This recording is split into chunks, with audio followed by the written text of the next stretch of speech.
Hello बच्चों, आज हमें अपना 31st क्वेश्चन करना है। देखिए इसमें आपको क्या कह रखा है। राम श्याम मोहन पार्टनर्स हैं। लाइबिलिटीज़ में आपको क्रेडिटर्स दिए हुए हैं, बिल्स पेबल दिए हुए हैं, प्रोविज़न फॉर डेप्रिसिएशन दिया हुआ है। डेप्रिसिएशन एक एसेट पे प्रोविज़न है, इसलिए रियलाइजेशन में जाएगा। क्रेडिटर्स बिल्स पेबल ये भी हमारी लाइबिलिटी हैं, तो रियलाइजेशन में क्रेडिट में जाएंगी। राम हमारा पार्टनर है, राम का लोन अकाउंट बनेगा। कैपिटल का बैलेंस कैपिटल अकाउंट में जाएगा। एसेट साइड पे कैश एट बैंक है, बैंक अकाउंट में जाएगा। डेटर, स्टॉक, प्लांट, पेटेंट और शेयर्स और गुडविल ये सारी हमारी एसेट्स हैं, ये रियलाइजेशन की डेबिट में जाएंगी। एडवर्टीजमेंट सस्पेंस अकाउंट हमारे लिए एक फिक्टिशियस एसेट है, इसको हम कहाँ पे लेके जाएंगे? पार्टनर्स के कैपिटल अकाउंट में प्रॉफिट शेयरिंग रेशियो में डिवाइड करेंगे। अब देखिए इन्होंने क्या कहा है। राम ने डेटर्स ले लिए हैं 10,000 के, तो by Ram capital account 10,000 debtors. Stock लिए हैं उसने 20% लेस देन वैल्यू पे। स्टॉक की वैल्यू है 50,000, 50 में से 20% लेस किया 10,000, कितना आ गया 40,000। तो 10,000 के तो उसने क्या लिए डेटर्स, 40,000 के उसने लिए स्टॉक और प्लांट लिए 30,000। तो राम के कैपिटल अकाउंट में देखिए रियलाइजेशन अकाउंट में बाय राम कैपिटल अकाउंट कितना आ गया आपका 80,000 total. One of the creditor took of the patent whose book value was 8,000 and at a value of 4800। एक हमारा क्रेडिटर था, उसने पेटेंट, टोटल पेटेंट है 20,000 के, 20,000 में से उसने 8,000 के पेटेंट ले लिए हैं। बट जो पेटेंट लिए हैं उसने वो पेटेंट आपके 4,800 रुपीज़ में लिए हैं। यानी कि जो आपके टोटल क्रेडिटर्स हैं 40,000, ठीक है, 4,800 में उसने लिए हैं।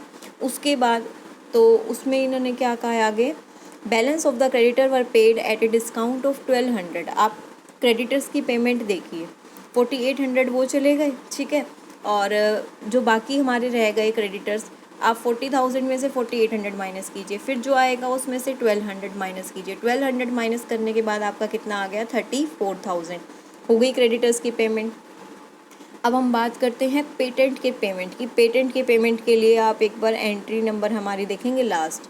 इन्होंने कहा balance of the patent were realised at 70% of the book value. Patent बेशक हमने 4,800 के दिए क्रेडिटर्स को, पर उनकी एक्चुअल वैल्यू थी 8,000। तो 20,000 में से 8,000 गए, कितने के पेटेंट रह गए आपके पास 12,000। इन्होंने कहा 12,000 की हमें 70% वैल्यू मिली है, तो बाय बैंक पेटेंट 70% किसका 12,000 का आ गया 8,400। ठीक है, बीच में जो एंट्री हमने छोड़ी है देखिए, there was an unrecorded asset of 15,000, it was taken over by Ram 10,000 in payment of loan. अब देखो राम ने अपने लोन के बदले क्या लिया है, एसेट लिया है। तो यहाँ पे आप जो राम का लोन अकाउंट बनाएंगे, नेक्स्ट पेज पे आप देख सकते हो, वहाँ पे आप to realisation account asset taken 10,000 की एसेट ली, बचे हुए 30,000 उसको हम क्या करेंगे, बैंक पेमेंट करेंगे। नेक्स्ट एंट्री देखिए, इन्होंने कहा X shares in X company were agree to taken over by Shyam. Shyam ले रहा है 30 ईच में। कौन से एक्स कंपनी के शेयर देखो कितने थे, 5,000 शेयर्स थे, 100 शेयर हैं, ठीक है, 100 शेयर वो 30 पर शेयर के हिसाब से ले रहा है। तो 100 मल्टीप्लाई 30 बाय श्याम कैपिटल कितने हो गए 3,000, यानी कि 100 का मतलब होता है 100 शेयर्स। अब नीचे वैल्यू दी हुई है 30 पर शेयर, यानी कि एक शेयर 30 का है, यानी कि टोटल 5,000 के शेयर थे, पर वो ले कितने में रहा है, 100 रुपये का एक शेयर है, 100 गुना में 30 कितना आ गया 3,000।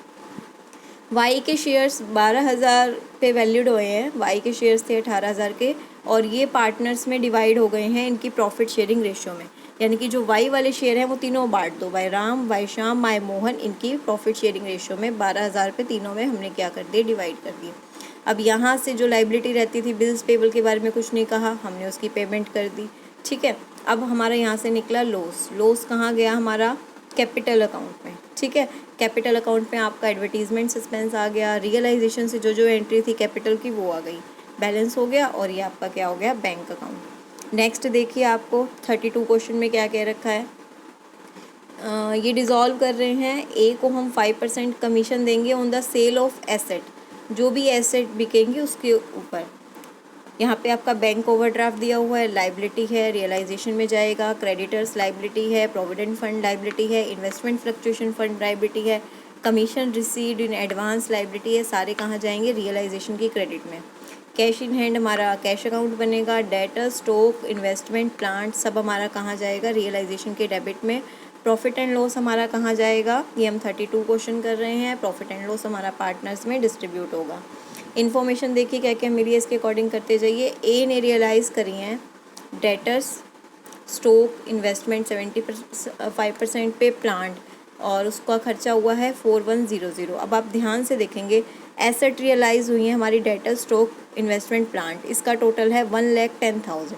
हमारी बात हुई थी कि हमें ए को कमीशन देना है 5%, तो 1,10,000 का 5% कितना होता है, 5500। ठीक है। उसके बाद इन्होंने हमें क्या बोला, commission received in advance is return to customer after deducting 3000। Commission जो हमें एडवांस मिला हुआ था, बिजनेस बंद हो रहा है, काम बीच में बंद हो रहा है, अब जितना काम कर दिया उतना कमीशन तो हम रख लेंगे। 3,000 का काम कर दिया था, 3,000 रख लेंगे और बाकी के 5,000 हम क्या कर रहे हैं वापस, तो टू बैंक हो गया। फर्म को 7200 पे करने आउटस्टैंडिंग सैलरी के, पे कर दो to bank. Compensation of the employees paid by the firm this the liability was not provided in above balance sheet. तो ठीक है भाई, कंपनसेशन भी पे कर दो 9800 का। 25,000 प्रोविडेंट फंड के देने हैं, वो दे दो। ठीक है, क्रेडिटर्स और प्रोविडेंट फंड की पेमेंट हमें करनी है, हमने कर दी। ठीक है, तो ये सारी पेमेंट हमने क्या कर दी अपनी, देख लीजिए सारी पेमेंट हो चुकी है। और ये आपका यहाँ से रियलाइजेशन का लॉस आया है, लॉस के बाद कैपिटल अकाउंट और ये सब तो ठीक है, बस आपको क्वेश्चन की एंट्रीज क्लियर होनी चाहिए। 33 क्वेश्चन में देखिए आपको क्या कहा गया, ABC पार्टनर्स हैं, सन्ड्री क्रेडिटर्स लाइबिलिटी, मिसेस सी का loan liability, workman compensation reserve. पहले हम ये देखेंगे कि कोई वर्कमैन कंपनसेशन रिलेटेड कोई एंट्री तो नहीं है, अगर नहीं है तो workman compensation reserve capital account में डिस्ट्रीब्यूट होगा। कोई एंट्री नहीं है तो डिस्ट्रीब्यूट कर देंगे। Plant, free hold property, patent, stock, debtors, ये सारे हमारे कहाँ प्रीपेड एक्सपेंस, ये सारे जाएंगे रियलाइजेशन के डेबिट में। जो प्रोविज़न है क्रेडिट में। Cash at bank, bank account में। ये डिसाइड हुआ है कि ए एग्री करेगा टेक ओवर द बिजनेस, और ए सारी चीज़, अब ए टेक ओवर कर रहा है तो बाय बैंक में नहीं जाएगा, ए के कैपिटल में जाएगा, क्योंकि ए पूरे बिजनेस को ही टेक ओवर कर रहा है। तो देखिए बिजनेस को टेक ओवर कर रहा है, तो यहाँ पे आप देख सकते हैं सारी लाइबिलिटी और एसेट लिखने के बाद सब कुछ ए कैपिटल में गया है। By as capital, plant, freehold, goodwill, sundry, stock जो भी है, इसमें से क्रेडिटर्स माइनस कर देंगे, क्योंकि क्रेडिटर्स की वो पेमेंट करेगा। 2,55,000 पे ए बिज़नेस को ले रहा है। ठीक है, जो एक्सपेंसेस थे 1,000 वो हमने पे कर दिए हैं। तो यहाँ से आपका क्या आ जाएगा, रियलाइजेशन का बैलेंस आ गया, कैपिटल अकाउंट में चले गए। ठीक है, कैपिटल अकाउंट के बाद हमारा क्या बन गया, बैंक अकाउंट बन गया। और उसके बाद यहाँ पे एक बैलेंस शीट बनेगी, और बैलेंस शीट में आप देख सकते हैं अब जो इसने पैसे लगाए हैं, टू कैपिटल अकाउंट में टू रियलाइजेशन गया है। ए के बैलेंस को हमने टू रियलाइजेशन लिखा है, क्यों, क्योंकि ए ने बिज़नेस ले लिया, पूरा बिज़नेस अब ए चला रहा है, बंद नहीं किया उसने बिज़नेस को। तो बिज़नेस चलाने के लिए ए को चाहिए 2,55,000, पर ए के अकाउंट में पैसे कम बन रहे हैं। तो देखो ए पैसा लेके आया 1,34,000, टू रियलाइजेशन उसको पेमेंट करनी है। तो यहाँ बैलेंस शीट ए की बनेगी, क्योंकि ए का बिज़नेस है। गुडविल, जो जो एसेट उसके पास हैं वो लिख दो। ठीक है, जो प्रोविज़न 5,000 का बचा था वो लिख दो। अभी भी क्रेडिटर्स 22,000 इसके हैं, वो लिख दीजिए, क्योंकि क्रेडिटर्स के भी उसने पेमेंट नहीं करी है, वो करेगा।